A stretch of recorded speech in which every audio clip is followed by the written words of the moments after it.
ব্যক্তি থেকে পরিবার, সমাজ থেকে রাষ্ট্র, দেশ থেকে বিশ্ব, সবকিছুর চালিকায় রাজনীতি। তাই রাজনীতি দর্শক নিয়ে রাজকাহন, সাথে আছে নাজনীন মুনি। নিবেদন করছে জিপিএস ইস্পাত। পদত্যাগ, নিয়োগ বাতিল আর পদোন্নতির হিড়িক পড়েছে দেশে। ছাত্র জনতার অভ্যুত্থানের মুখে শেখ হাসিনা সরকারের পতনের পর প্রশাসনে ব্যাপক রদবদল শুরু করেছে অন্তর্বর্তীকালীন সরকার। ইতিমধ্যে বিভিন্ন প্রতিষ্ঠানে বদলি, পদায়ন কিংবা নতুন নিয়োগের কাজ শুরু করেছে। এরই ধারাবাহিকতায় দেশের সব জেলা প্রশাসককে প্রত্যাহারের সিদ্ধান্ত নিয়েছে নতুন সরকার। এছাড়া নতুন সরকার দায়িত্ব নেওয়ার আগেই চুক্তিভিত্তিক নিয়োগে থাকা প্রধানমন্ত্রীর মুখ্য সচিব, পুলিশের আইজিপির বিভিন্ন নিয়োগ বাতিল করা হয়েছে। বাংলাদেশের প্রধান বিচারপতি, আপিল বিভাগের বিচারপতি, অ্যাটর্নি জেনারেল, বিশ্ববিদ্যালয় উপাচার্য সহ অনেকেই পদ ছেড়ে গেছেন। এদের মধ্যে কেউ চাপের মুখে পদ ছেড়েছেন, কেউ পদ ছেড়েছেন স্বেচ্ছায়। ক্ষমতার পালা বদলে পরিবর্তনে হাওয়া লেগেছে প্রশাসনের কেন্দ্রবিন্দু সচিবালয়েও। গত ১৬ বছর ধরে আওয়ামী লীগ সরকারের বিভিন্ন জায়গায় এমন নিয়োগপ্রাপ্তদের রদবদল কিংবা অব্যাহতি দেওয়ার ফলে প্রশাসনের বিভিন্ন স্তরে এক ধরনের অস্থিরতা বিরাজ করছে। এমন অবস্থায় তাড়াহুড়া করে পরিবর্তন কিংবা সংস্কার করা হলে এই নিয়ে কোনো ধরনের সংকট তৈরি হবে কিনা সে আশঙ্কাও আছে। যদিও প্রশাসনের সংস্কারের ক্ষেত্রে আবারও আরেকটি দলীয়করণ যাতে না হয় সে বিষয়ে সতর্ক করেছেন কোনো বিশ্লেষক। আসলে প্রশাসনের সংস্কার কতটা জরুরি এবং কেমন হওয়া উচিত তা এই নিয়ে আলোচনায় আজ রাজকাহন স্টুডিওতে আছেন সাবেক সচিব এবং হাই কমিশনার মোফাজ্জল করিম, আছেন সাবেক সচিব আবু আলম মোহাম্মদ শহীদ খান এবং আছেন প্রথম আলোর যুগ্ম সম্পাদক সোরাব হাসান। এবং দর্শক, আপনারা আছেন আমাদের সাথে এই অনুষ্ঠানের আলোচনায়। আমরা অনেক রদবদলের খবর, পদত্যাগের খবর, অনেক খবর আমরা একসাথে পাচ্ছি। সব কিছু আমরা মনোযোগ দেওয়ার আমাদের সুযোগ হচ্ছে না, কারণ খবর আসলে অগন্তি। এবং এই টানা ধারাভাবে যে পদত্যাগের ঘটনা ঘটছে বা বদলির ঘটনা ঘটছে, সেটি খুব দ্রুত হচ্ছে কিনা, তা আসলে কোনো প্রভাব ফেলবে কিনা, তা নিয়েই আজকে আমাদের এই আলোচনা। আমাদের স্টুডিওতে থাকার জন্য অতিথিকে অনেক কৃতজ্ঞতা জানাই আমাদের সাথে যোগ দেওয়ার জন্য। আমি একটু শুরুই করতে চাই আজকে সোরাব হাসানকে দিয়ে, তিনি যুগ্ম সম্পাদক প্রথম আলো। সোরাব হাসান, একদম মাত্র ১২-১৩ দিনের মতো নতুন সরকার এসছে এবং কোনো রাজনৈতিক সরকার নয়, একটি অন্তর্বর্তীকালীন সরকার। এবং আসার পর থেকে আমরা টানা দেখছি যে সব জায়গায় একটা পরিবর্তন করার চেষ্টা করছে, কারণ একটা রেজিমের পরিবর্তন তারা করতে চায়, একটা দুঃশাসনের পরিবর্তন করে নতুন বাংলাদেশ তৈরি করতে চায়। কিন্তু যে প্রক্রিয়ায় এবং যত দ্রুত গতিতে এটি হচ্ছে, তা কি আসলে ঠিক হচ্ছে নাকি একটু সময় নিয়ে করাটা দরকার ছিল? ধন্যবাদ বন্ধু আবু আলম শহীদ খান এবং মোফাজ্জল ভাই। কবি মোফাজ্জল করিম, তারা দুজনই প্রশাসনে অভিজ্ঞ, তারা ভালো বলতে পারবেন যে এই পট পরিবর্তনের সময় কি কি হয় প্রশাসনে, ভিতরের খবর। আমি বাইরে থেকে একজন দর্শক হিসেবে, একজন নাগরিক হিসেবে যেটি বলতে পারি, অনেকগুলো বাধ্যবাধকতাও ছিল। যেমন পুলিশ প্রশাসনে বিগত সরকার পদত্যাগ করার পর পুলিশ প্রশাসন পুরোপুরি নিষ্ক্রিয় ছিল, তারা কর্মস্থলে যায়নি এবং সরকার গঠনের পরও তারা ভয়ভীতিতে ছিলেন। আর এই ক্ষেত্রে তো একটা একটা বিকল্প কি, এখন শিক্ষার্থীরা ট্রাফিক নিয়ন্ত্রণ করবেন সেটা তো হয় না, বা ট্রাফিক নিয়ন্ত্রণ করেন না। পুলিশের তো আরও অনেক কাজ আছে, মানুষের সেবা প্রার্থী, মানুষের মামলা নেওয়া বা যে কোনো ঘটনা ঘটলে তার নিরাপত্তা চাওয়া। সুতরাং সেখানে একটা বাধ্যবাধকতা ছিল যে কীভাবে এটার রিপ্লেসমেন্ট হবে। আর জনপ্রশাসনে একটা অস্থিরতা ছিল, অনেক সচিব বিশেষ করে চুক্তিভিত্তিক যারা নিয়োগ পেয়েছিলেন, আমরা দেখলাম যে ১১ জন না 12 জন সচিবকে তাদের চুক্তি বাতিল করা হলো। কিন্তু পরবর্তীকালে যাদের নেওয়া হলো আবার চুক্তিভিত্তিকই নেওয়া হলো। তাহলে আগের চুক্তিভিত্তিক যে অন্যায় ছিল, রাজনৈতিক পক্ষপাত ছিল, যদি এই অভিযোগ করি তাহলে পরেরটা কি হয়েছে। সুতরাং প্রশাসনে এমন কি ব্যক্তি ছিলেন না, এমন অতিরিক্ত সচিব বা সিনিয়র কর্মকর্তা যাদের প্রমোশন দেওয়া যেত। কারণ আমরা তো দেখেছি যে গত প্রশাসনে বহু পদোন্নতি দেওয়া হয়েছে কিন্তু পদ ছিল না, তো সুতরাং এটি কিন্তু পূরণ করা যেত। কিন্তু সরকার চেয়েছে তাদের পছন্দের। সমস্যা হচ্ছে যে প্রশাসনে যখন পছন্দের লোক বসানোর একটা প্রবণতা থাকে, তখন সেখানে ন্যায় প্রতিষ্ঠা বা ন্যায় অনেক সিদ্ধান্ত অনেক ক্ষেত্রে কঠিন হয়ে যায়।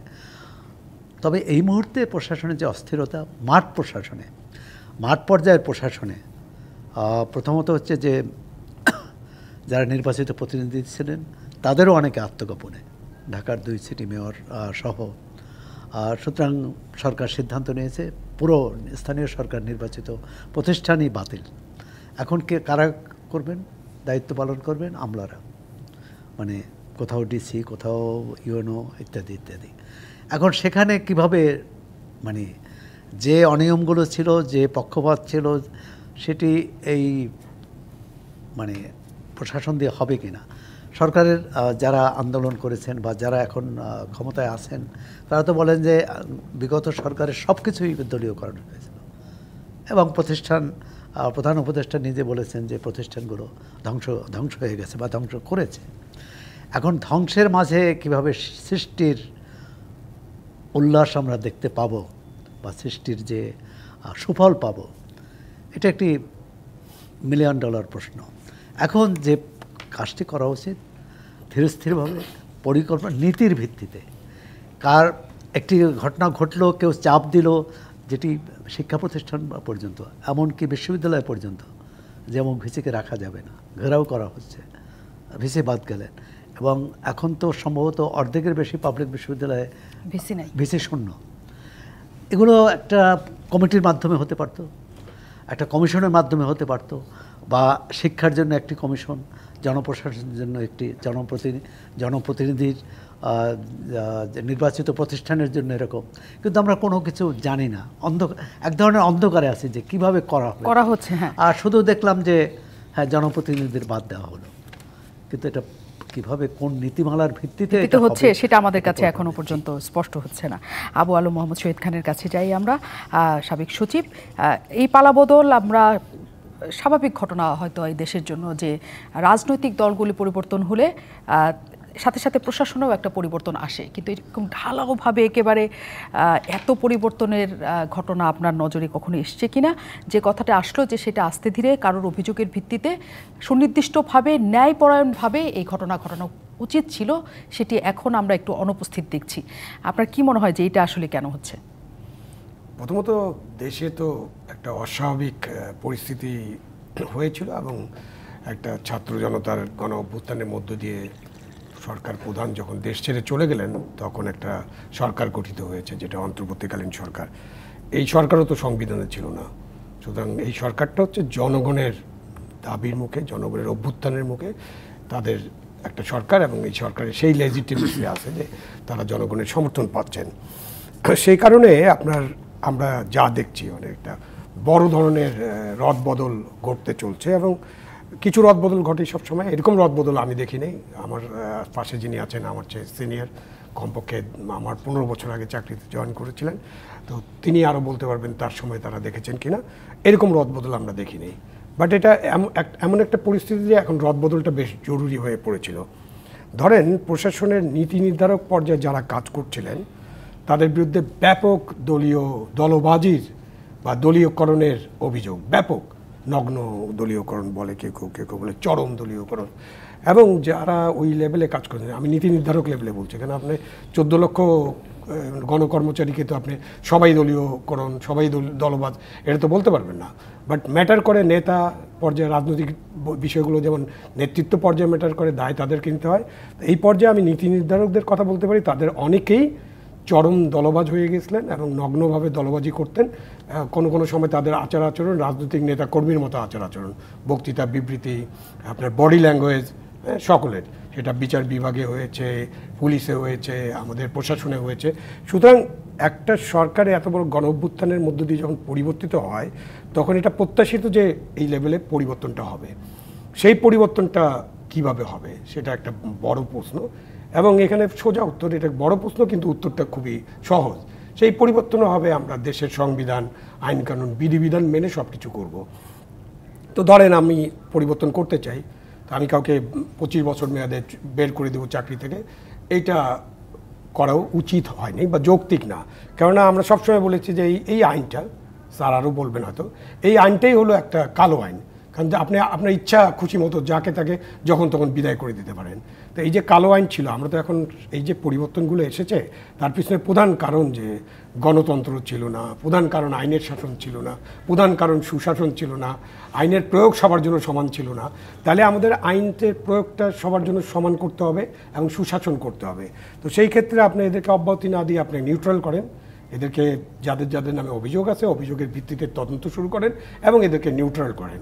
এখন ধরেন তাদেরকে নিউট্রাল করলে আপনি প্রশ্ন করতে পারেন নিউট্রাল জিনিসটা কি, তাদেরকে ওএসডি করা পারে, যেটা ওএসডি করার ব্যাপারেও আমাদের অনেক আলোচনা আছে। বাট এই মুহূর্তে এখন কিছু সময়ের জন্য আমরা এই ব্যবস্থাটা না করলাম, তারপর তাদেরকে আমরা তাদের যা অভিযোগ, তাদের যা যা কর্ম, সেই কর্মের ভিত্তিতে আমরা তদন্ত করে তাদের বিরুদ্ধে ব্যবস্থা নেব এবং সেখানে পরিবর্তন হবে। এই যে সৌরভ স্যার তো বললেনই, আমরা বলছি যে চুক্তিভিত্তিক নিয়োগ, মানে চুক্তির চাকরি হচ্ছে তুষ্টির চাকরি, এবং চুক্তিভিত্তিক চাকরি যারা পান, এখানে আমরা একদম বলেই নিচ্ছি যে এই চুক্তিভিত্তিক চাকরি দেওয়া হয় সরকার যাকে পছন্দ করে। এখানে কোনো যোগ্যতা, মেধা, অন্য কোনো বিষয় নেই। তো আমরা তো কোটার বিরুদ্ধে আন্দোলনটা মেধার জন্য ছিল।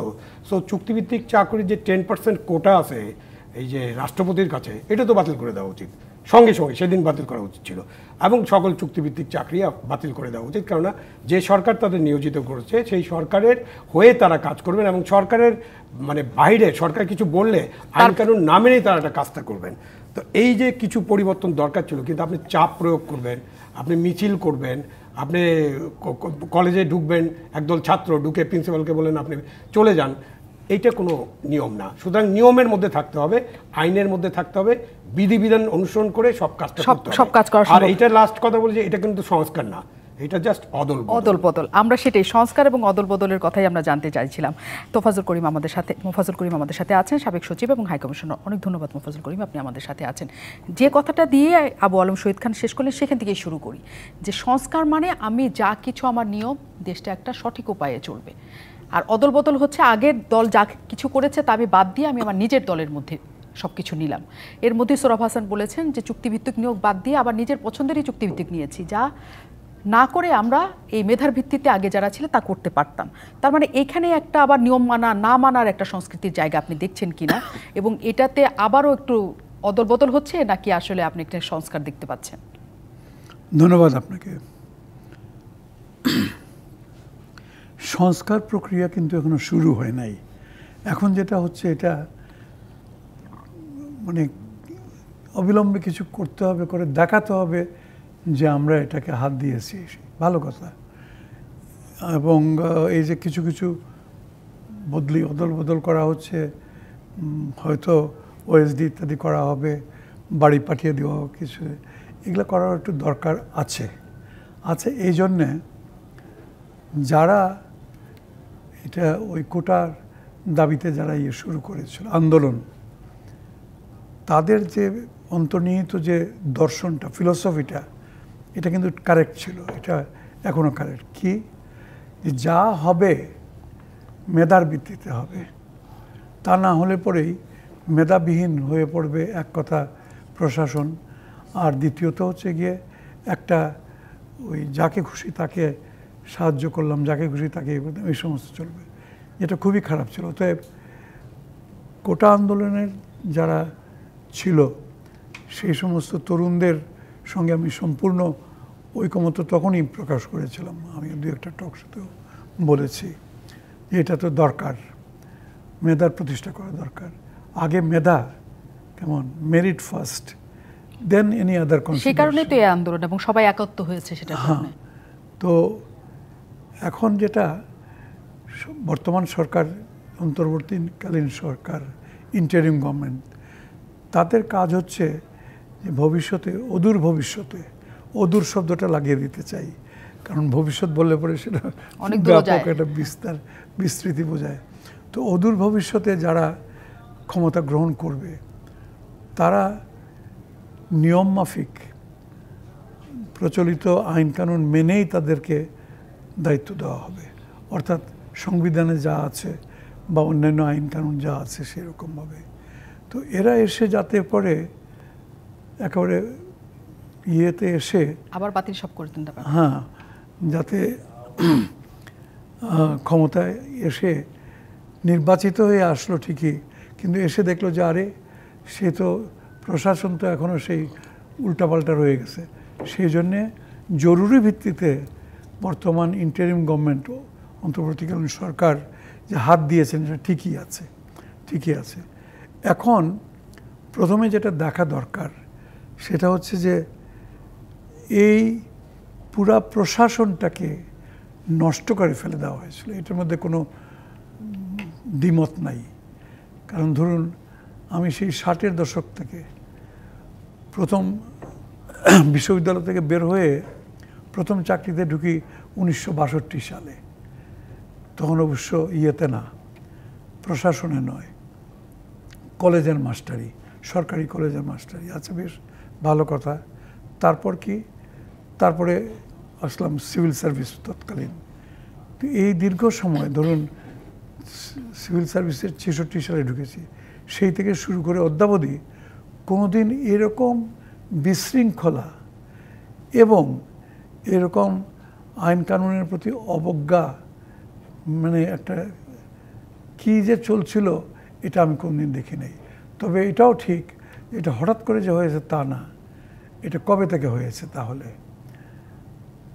যখন দেশ স্বাধীন হলো 71-এ, তখনও আমরা চাকরিতে, আমি তো রীতিমতো তখন মাঠ পর্যায়ের চাকরিতে ছিলাম। 1971 সালে কুমিল্লাতে এডিসি, অতিরিক্ত জেলা প্রশাসক ছিলাম যখন দেশ স্বাধীন হয়। তো তখন থেকে দেখে আসছি কই 70-এর দশকে, অর্থাৎ স্বাধীন হওয়ার পরে যে কদিন দেখেছি এত বিশৃঙ্খলা, এত কিছু ছিল না। এটা আস্তে আস্তে শুরু হয়েছে এবং দুঃখের সঙ্গে বলতে হয় এটার জন্যে আমাদের সরকারি কর্মচারীরা অনেকটা দায়ী। শুধু যে রাজনৈতিক দল, সরকার দায়ী তা তো নয়। দল বা রাজনৈতিক নেতৃবৃন্দ তারা যে তাদের সুবিধার জন্য বশংবদ একটা সিভিল সার্ভিস গঠন করার জন্য বা সরকারি কর্মচারীর দল, তা না। প্রজাতন্ত্রের কর্মচারীরা প্রজাতন্ত্রকে ভুলে গিয়ে যখন প্রভুতন্ত্র শুরু করলো, এই তখন থেকে এটা সর্বনাশ, চাকরির সর্বনাশ হয়ে গেল। এবং প্রভুতন্ত্র কেন হলো? দেখলো যে এটা হলে পরে ভালো পোস্টিং পাওয়া যায়, দ্রুত প্রমোশন পাওয়া যায়, তারপরে ঘন ঘন বিদেশ যাওয়া যায়, ইত্যাদি ইত্যাদি। সর্বনাশ। যাদের জন্য তোমার চাকরি, যাদের তোমার সেবা করার কথা, সেগুলা বাদ দিয়ে তুমি নিজের সেবা করতে শুরু করে দিলে।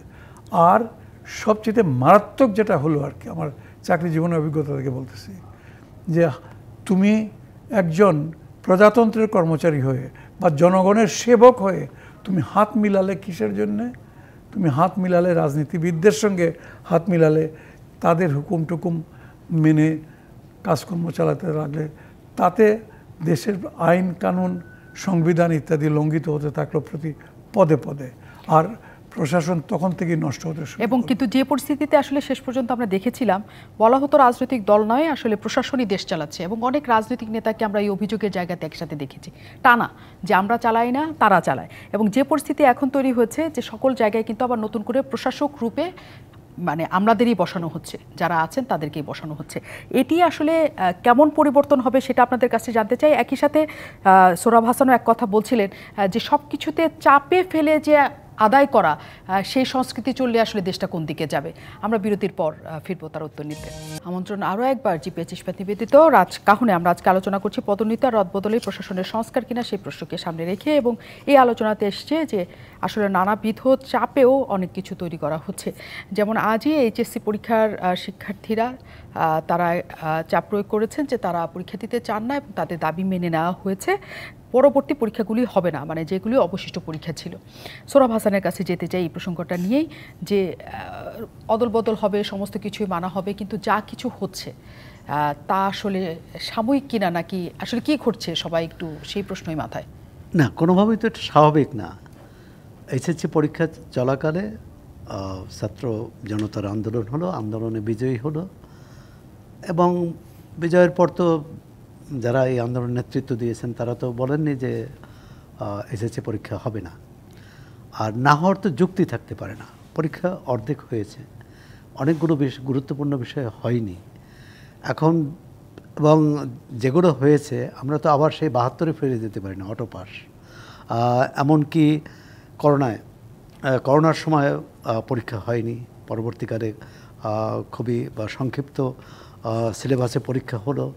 দেখুন শিক্ষার যে দুর্গতি, শিক্ষার যে মানে কি বলে মানের যে অবনতি, মানে একটা জাতি কিভাবে তৈরি হবে, কিভাবে গড়ে উঠবে, কিভাবে সামনে এগোবে শিক্ষা ছাড়া, এটি কেন আমি এটা কোনোভাবেই আসে না। গতকাল যে বিক্ষোভ করেছিল তাতে ভাবছিলাম যে লাখ লাখ পরীক্ষার্থী, তার মধ্যে হয়তো কয়েক হাজার বা খুবই একটি ক্ষুদ্র অংশই করছে। আজকে তারা সচিবালয়ে যে তাদের দাবি আদায় করেছে, প্রথম হলো যে অন্যরাও এই পথ অনুসরণ করবে, দ্বিতীয় হচ্ছে যে তারা নিজেদের ক্ষতি করল। কোটা সংস্কার আন্দোলন ছিল বৈষম্যের বিরুদ্ধে, অর্থাৎ একটা ন্যায় প্রতিষ্ঠার জন্যে। আমি তো মনে করি যে এই আন্দোলন কোনো অন্যায় প্রতিষ্ঠার জন্যে, যারা পরীক্ষা পুরো দিতে পারেনি, বিশেষ করে অনেকগুলো গুরুত্বপূর্ণ বিষয়। এবং এটি হতেই পারে যে প্রথম দিকে পরীক্ষা কারো খারাপ হলো বা তেমন ভালো হলো না, পরবর্তীকালে ভালো হবে। সুতরাং এই যদি অর্ধেক হয়ে থাকে, তার ভিত্তিতে এটা ফলাফল, তার ভিত্তিতে এইচএসসি পরীক্ষা কিন্তু খুব গুরুত্বপূর্ণ, কারণ এরপরেই হচ্ছে তাকে বিশ্ববিদ্যালয় পর্যায়ে পড়াশোনা করতে হবে। এমনকি এই যে এসএসসি পরীক্ষার যারা চাকরিতে যাবে, তারাও তো এই কী বলে সংক্ষিপ্ত সিলেবাসে যে পরীক্ষা দিয়েছে বা 10টি বিষয়ের মধ্যে 7টি বিষয় দিয়েছে, এটা তো গ্রহণযোগ্য হবে না। সুতরাং একটা বড় কি বলে যে একটা বড় ভুল সিদ্ধান্ত। আপনার মনে হয় যে এটা আসলে এত চাপ ছিল, এখন নবগঠিত উপদেষ্টা পরিষদের জন্য সেই চাপ সহ্য করা বা কঠোর হওয়ার সময় কি না এটা, নাকি আসলে কঠোর হওয়ার? আমি মনে করি যে যারা আন্দোলনের নেতৃত্ব দিয়েছেন, এবং ডক্টর মোহাম্মদ ইউনূস সাহেবও তো বললেন যে এই শিক্ষার্থীদের তাদের পরামর্শে তারা পিছনে থাকবে, তারা যে পরামর্শ দেবে আর সেটি শুনবে। তাদের তো পরামর্শ নিয়েছে বলে মনে হয় না। একজন যিনি এই বৈষম্য বিরোধী ছাত্র আন্দোলনের মুখপাত্র হিসেবেই কাজ করছেন এখন, যিনি সরকারে যাননি, তিনি কিন্তু বলছে এটা ঠিক হয়নি। তাহলে তাদের সাথে পরামর্শ করা হয়নি। তার সিদ্ধান্তটা কে নিলেন? শিক্ষা উপদেষ্টা একা নিলেন? একা নেওয়ার কথা না। আর যদি এটি আরও 5 জন উপদেষ্টার সাথে আলোচনা করে, তাহলে কেন এরকম একটা আত্মঘাতী সিদ্ধান্ত হলো? এটি কোনো জবাব নাই। আমি জানি না যে এটি পরিবর্তনের সুযোগ আছে কিনা। পরিবর্তনের সুযোগ থাকলে এটি পরিবর্তন করা উচিত। এখন প্রশ্ন হচ্ছে লাখ লাখ শিক্ষার্থীকে কিভাবে আবার বোঝানো হবে। সবাই জেনে গেছে আজকে পরীক্ষা হবে না। ডিবিসির আমাদের এক সহকর্মী বললেন যে তার মেয়ে তো খাওয়া দাওয়া বন্ধ করে দিয়েছে, যে তার পরীক্ষা হবে না, এটা মানতে পারছে না। আবু আলম শহীদ খান, যে কথাটি আসলে বলতে চাইছি যে আসলে এখন কঠোর হওয়ার বিষয়ে কি একটা ভীতি কাজ করছে কিনা সবার প্রতি, যে একটা বড় অংশ দাবি তুললে সেটা না মানলে একটা করুণ পরিণতি হয়, এটা মাথায় নিয়ে সবাই এখন সিদ্ধান্ত নিচ্ছে কিনা? প্রশ্নটা কঠোর হওয়ার বিষয় না, মানে আমরা আসলে এই শব্দগুলো প্রয়োগ থেকে আস্তে আস্তে সরে গেলে ভালো, আরও গণতান্ত্রিক হবে। বিষয়টা হলো যে আইনের শাসনটা আনতে হবে। আপনি 500-1000 ছাত্র আপনার সচিবালয়ে ঢুকে যাবেন, তারপরে চাপ প্রয়োগ করবেন, পরীক্ষা বন্ধ করতে হবে এবং সেই দাবি আদায় না হওয়া পর্যন্ত ফিরে যাবেন না, এবং তার মুখে এই যে পরিবর্তন বা যে ঘোষণা আসছে, এটা একদম অযৌক্তিক। এই জন্য যে ধরেন যে সৌরভ ভাই অনেক বলেছেন অনেক বাকি আছে। কি বাকি আছে দেখি আমরা। ফিজিক্সের একটা পেপার হয়েছে, আরেকটা পেপার বাকি আছে। কেমিস্ট্রি, আমি সায়েন্সের সাবজেক্টের কথা বলছি, যে তাদের অনেক পরীক্ষাতে ইংরেজি বাংলাতে তাদের জন্য একটু ডিফিকাল্ট হয় এবং পরবর্তীতে তারা অনেক মেকআপ করতে পারেন নাম্বার। আপনার কেমিস্ট্রির 2টা বাকি আছে, বায়োলজির 2টা পেপার বাকি আছে, ইলেকট্রিক ম্যাথস বাকি আছে এবং প্র্যাকটিক্যাল বাকি আছে। এইগুলোতে যে সায়েন্সে যারা পড়ছেন, যারা বিজ্ঞান বিভাগ আছেন বা কমার্সে যারা পড়ছেন, তাদের কিন্তু আরও তাদের যে পরীক্ষাগুলো বাকি আছে, এখানে যে তাদের কিন্তু অনেক উন্নত মার্কস পাওয়ার এবং অনেক উপরে যাওয়ার একটা সুযোগ আছে, এবং তারা এটা দিতে চান। এটা হলো 1 নম্বর। এবং দিয়ে তাদেরকে যে বিশ্ববিদ্যালয়, ইঞ্জিনিয়ারিং ইউনিভার্সিটি, মেডিকেল কলেজে তাদেরকে ভর্তি পরীক্ষা দিতে হবে। তো লক্ষ লক্ষ ছাত্রছাত্রী পরীক্ষার্থী ছিল, তাদের অনেকেই পরীক্ষা দিতে চান, এখন কেউ দিতে চান না। সেখানে তো এইটা অনেক আলাপ আলোচনা করতে হবে। এটা একেবারে অযৌক্তিক সিদ্ধান্ত। এবং এর সাথে যদি যোগ করে দেয় যে এইচএসসি পাস করে সবাই যে বাংলাদেশে কোনো বিশ্ববিদ্যালয় কলেজে ভর্তি হবে এমন তো না, তারা বাইরে যেতে চাবেন। তারা তো হায়ার এডুকেশনের জন্য আমাদের দেশের থেকে এখন কিন্তু গ্র্যাজুয়েশন লেভেলে শত হাজার হাজার শিক্ষার্থী যায়। তো এদের কি হবে? এই পরীক্ষাগুলো দিতে না পারলে এদের কোনো মার্কস থাকবে না। তো তখন ওই মার্কসটা তারা কীভাবে কোথায় পাবেন? অনেক কিছু চিন্তার বিষয় আছে।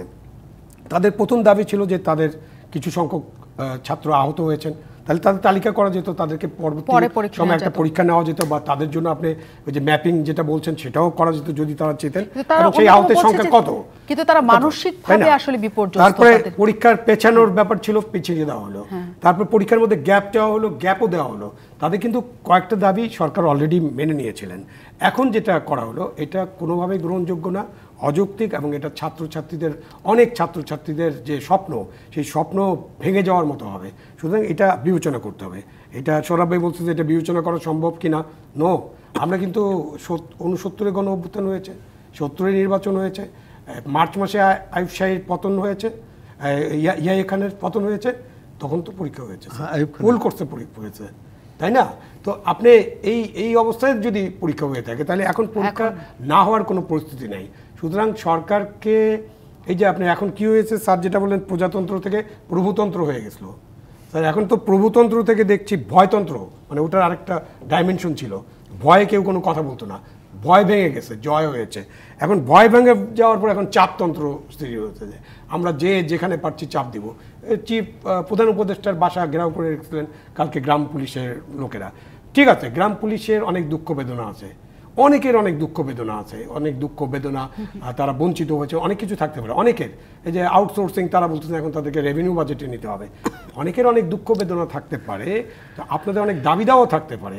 বাট এগুলো তো আপনারা পেশ করবেন এবং এগুলো নিয়ে আলাপ আলোচনা হবে, উপদেষ্টা পরিষদ বসবে, আলাপ আলোচনা করবে, এবং এগুলো দাবি দেওয়ার যদি ন্যায্য হয়, ন্যায্যতা বিবেচনা করে তারা পদক্ষেপ নেন। কিন্তু আপনি এখনই এমন অস্থির, পুরা ঢাকা শহর প্রত্যেকদিন শত শত মিছিল, বিভিন্ন গ্রুপের মিছিল, বিভিন্ন দাবি দেওয়া, এটা কিভাবে হচ্ছে? মুফাজ্জল করিমের কাছে জানতে চাই যে এই যে চাপতন্ত্র তৈরি হয়েছে কিনা, যে চাপ দিলেই আমি আমার দাবি আদায় করতে পারবো, এর জন্য সবাই সবার দাবি নিয়ে এখন রাস্তায় নেমে যাচ্ছে, এবং কিছু দাবি আদায় হয়ে যাচ্ছে তাৎক্ষণিকভাবে, কোনো রকমের সময়ক্ষেপণ না করে। এটি আসলে ঠিক হচ্ছে কিনা, বা এটা পরবর্তীতে কি? আচ্ছা, আমি অন্য দিকটা বলি। বলেন। মনে করুন চাপ বলেন না যাই বলেন, সরকার যদি এগুলো না মেনে নেয় তাহলে কি হবে?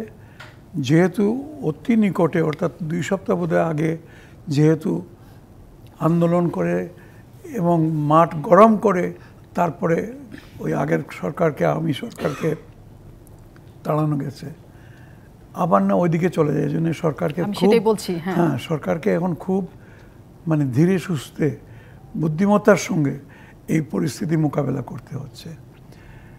আর ওই যে বাচ্চাদের টিদিং ট্রাবল বলে একটা কথা আছে, যখন দাঁত উঠে যখন আর কি, সেই সময় অনেক রকমের গণ্ডগোল দেখা।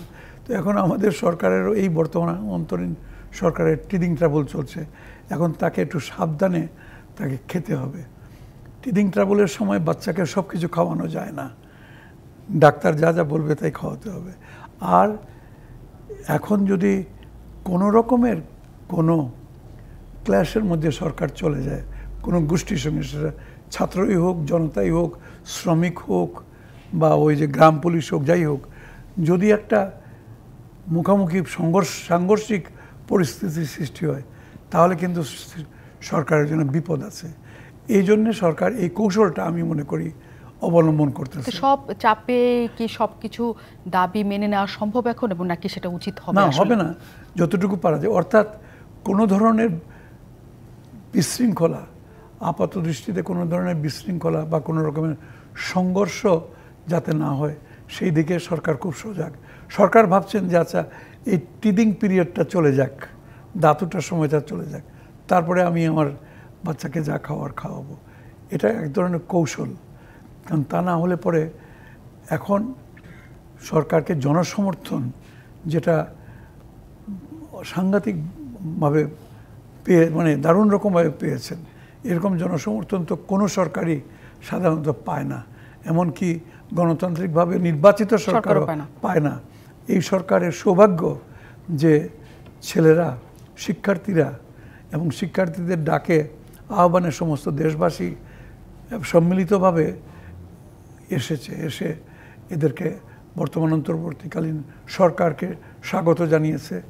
তো অতএব এটা গভর্নমেন্ট নষ্ট হতে দিতে চায় না। নিশ্চয়ই তাদের জায়গা থেকে তারা ঠিক আছে যে সব তারা নতুন শুরু করেছে, তারা একটু দেখে বুঝে শুনে নানা কিছু করতে চায়, জনগণকে উত্তপ্ত করতে চায় না।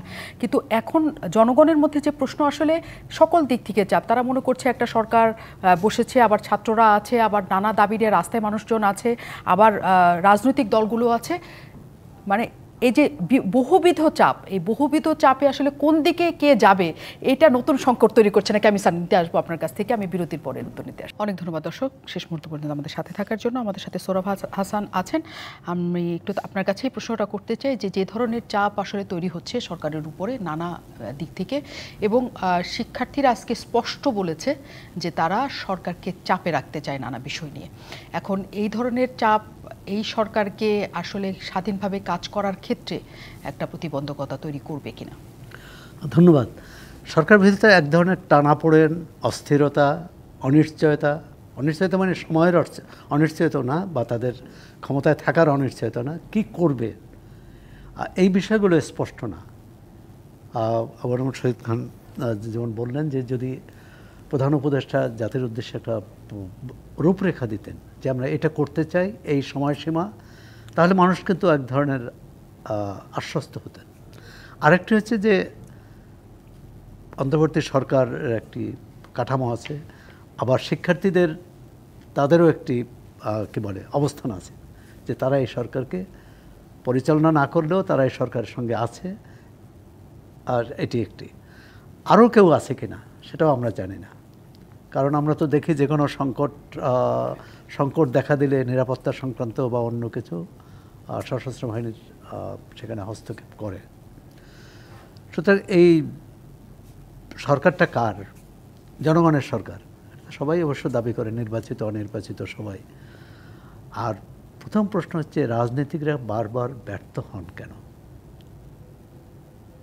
আপনি দেখেন যতগুলোর প্রত্যক্ষ বা পরোক্ষ সামরিক হস্তক্ষেপ হয়েছে প্রতিবার কিন্তু রাজনীতিকদের ব্যর্থতার কারণে। কখনো দলীয় অপশাসনের জন্যে, কখনো রাজনৈতিক নেতৃত্ব এক হতে পারে, কোনো ব্যাপারেই এক হতে পারে না। মানে তাদের মধ্যে একটা মনস্তাত্ত্বিক যুদ্ধ, মাঠে সরাসরি যুদ্ধ, সুতরাং নানামুখী তৎপরতা।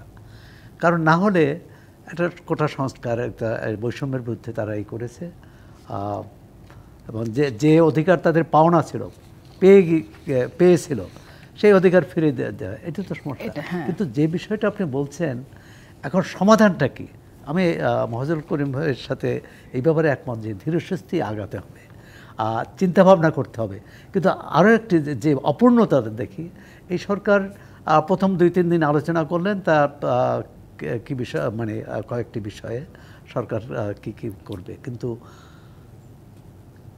সমাজের অন্য শ্রেণী পেশার মানুষের সাথে তাদের তো কোনো আলোচনা দেখছি না, কোনো সংশ্লেষণ দেখছি না। সেটা শিক্ষাবিদ, সেটা নাগরিক সমাজ, সেটি অন্যান্য পেশাজীবী, আইনজীবী, সাংবাদিক, এসব সাংবাদিকদের সাথে একটা তারা কি বলে, সাংবাদিকদের কাছে সাংবাদিকদের সাথে কোনো বৈঠকও করেননি। কেন করেননি জানি না, যে হয়তো কিন্তু মোটামুটি অনেকের সাথেই করেননি, কারণ রাজনৈতিক দলগুলোর সাথে শুধু প্রথম দফায় একটু বৈঠক হয়েছিল বোধহয় বিচ্ছিন্নভাবে, তারপরে তাদের কাছেও কোনো আসলে সঠিক চিত্র নাই যে কি হতে যাচ্ছে। সেই কথাটাই বলছিলেন আবু আলম শহীদ খান, তার কাছ থেকেও তাহলে একটু শুনি। আপনি বলছিলেন যে আসলে জাতির সামনে প্রধান উপদেষ্টার একটা দিক নির্দেশনা থাকা উচিত, এবং শুরুতেই সেটা থাকা উচিত ছিল, আমরা এখনো পর্যন্ত পাই নাই। এই দিক নির্দেশনা নাই বলেই কি জনগণের মধ্যে এত অস্থিরতা কিনা? হ্যাঁ, একটা দিক নির্দেশনা থাকলে জনগণ বুঝতে পারতো যে আসলে এই সরকার কি করবেন এবং তাদের পরিকল্পনা কি এবং তারা রূপরেখাটা কি এবং কীভাবে বাস্তবায়ন করবেন।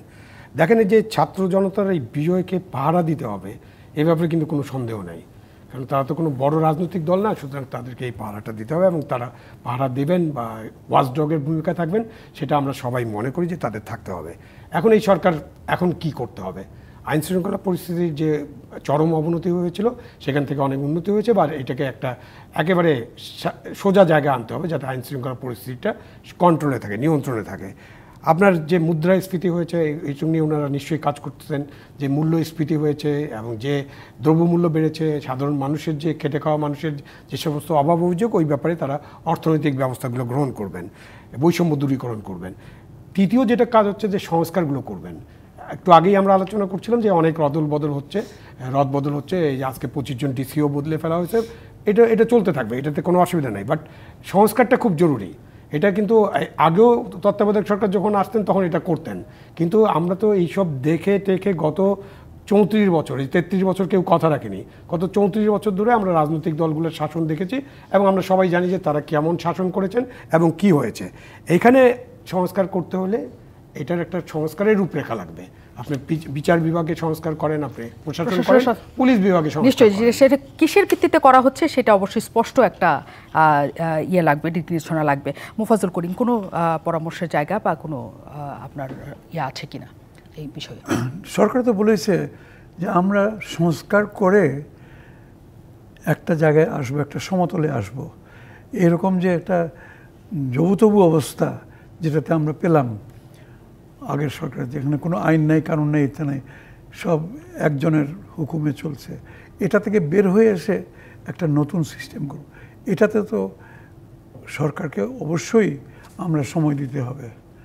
আমাদের সবাইকে, দেশবাসীকে এটা বুঝতে হবে যে তাদের কাছে কোনো ম্যাজিক কাঠি নাই যে সেই জাদু কাঠি ঘুরালো আর সঙ্গে সঙ্গে, অতএব সরকারের সময় দেয়। আর সরকারের পক্ষ থেকে সরকার আর কোনো রকমের বিশৃঙ্খল পরিস্থিতি হতে দেবেন না, এটাই আগে ঠিকঠাক করেন। এই জন্যেই কেউ যদি মনে করে আরে এই পরীক্ষা পিছিয়ে দিল এরকম করে তাদের ইয়েতে আমরাও দাবি আদায় করতে পারবো, একটু কঠোর হলে পরে no, government can't afford to do it now. এই জন্যে তার কারণ সবাই দাবি না নেমে গেলে এখন দাবি আদায় হয়ে যাবে না, হোক, তবুও ছোটোখাটো যদি দাবিও আদায় হয়ে যাক, তবুও কাউকে কোনো গোষ্ঠীকে বা দেশবাসীকে বিগড়ানো চলবে না। এখন পর্যন্ত বিগড়ে নাই এবং ভালো রেখে আর তলে ওই সংস্কার ইত্যাদি নিশ্চয়ই। কিন্তু সেই দাবি আদায়ের জন্য সরকার নমনীয় থাকবে, সেই সুযোগে যেন কোনো অযৌক্তিক দাবি নিয়ে কেউ রাস্তায় না থাকে এবং সেটা নিয়ে যেন বিশৃঙ্খল অবস্থা তৈরি না হয়, সেই আশা তো আমাদের সবার প্রতিই থাকবে। অনেক ধন্যবাদ আমাদের সাথে যুক্ত থাকার।